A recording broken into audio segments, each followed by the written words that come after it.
ये कोई साधारण निशान नहीं, ये भगवान विष्णु के असली पद चिन्ह है। लेकिन ये यहाँ किसी पूजा के लिए नहीं, बल्कि एक महाशक्तिशाली असुर की छाती को हमेशा के लिए दबाए रखने के लिए है। यह कहानी है असुर गयासुर की। लेकिन रुकिए, वह कोई पापी या दुष्ट राक्षस नहीं, बल्कि भगवान विष्णु का इतना बड़ा भक्त था कि उसने कठोर तपस्या करके भगवान ब्रह्मा से वरदान पा लिया। वरदान था, जो भी मुझे देख लेगा या छू लेगा उसे सीधे मोक्ष मिल जाएगा। यह वरदान इतना शक्तिशाली था कि हर पापी भी सीधे मोक्ष पाने लगा। स्वर्ग नर्क खाली हो गए और यमराज का काम ही बंद हो गया। जब प्रकृति का संतुलन बिगड़ा तो देवताओं ने एक दिव्य छल किया। उन्होंने गयासुर से उसकी पवित्र देह पर यज्ञ करने की अनुमति मांगी। जैसे ही गयासुर लेटा, वह हिलने लगा। तब ब्रह्मा जी ने मृत्यु के देवता यमराज को आदेश दिया कि वो अपने लोक से एक विशाल धर्मशिला लेकर आएं और गयासुर की देह पर रख दें।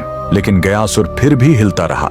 तब उसे स्थिर करने के लिए स्वयं भगवान विष्णु ने उस विशाल धर्मशिला पर अपना दाहिना पैर रख दिया, जो हमेशा के लिए अंकित हो गया। भगवान के स्पर्श से गयासुर खुश था। उसने मृत्यु से पहले भगवान विष्णु से वरदान मांगा, मेरी यह देह दुनिया का सबसे बड़ा तीर्थ बने, और जो यहाँ अपने पितरों का पिंड दान करेगा उन्हें सीधे मोक्ष मिलेगा। और भगवान के आशीर्वाद से गयासुर का वही शरीर आज बिहार का पवित्र गया शहर है। और जिस स्थान पर विष्णु ने पैर रखा था, वहीं पर बना है यह प्रसिद्ध विष्णुपद मंदिर। लेकिन रुकिए, इसी मंदिर के बगल में इस फल्गु नदी में कभी पानी नहीं दिखेगा। क्यों? कहते हैं, जब भगवान राम और लक्ष्मण अपने पिता के पिंड दान की सामग्री लेने गए थे, तब राजा दशरथ की आत्मा स्वयं प्रकट हो गई और उन्होंने माता सीता से ही पिंड दान मांग लिया। तब सीता जी ने फल्गु नदी की रेत से ही पिंड बनाए। उनके हाथों में रेत भी अन्न के पिंड के बराबर हो गए। और फल्गु नदी एक गाय और एक ब्राह्मण को गवाह बनाया। लेकिन जब राम जी लौटे तो उन्हें इस बात पर विश्वास नहीं हुआ कि बिना सामग्री के पिंड दान कैसे हो सकता है। और राम के अविश्वास को देखकर तीनों गवाह डर गए और झूठ बोल गए। तब क्रोधित होकर सीता जी ने तीनों को श्राप दे दिया और फल्गु नदी को श्राप मिला कि तुम हमेशा सतह के नीचे ही बहोगी।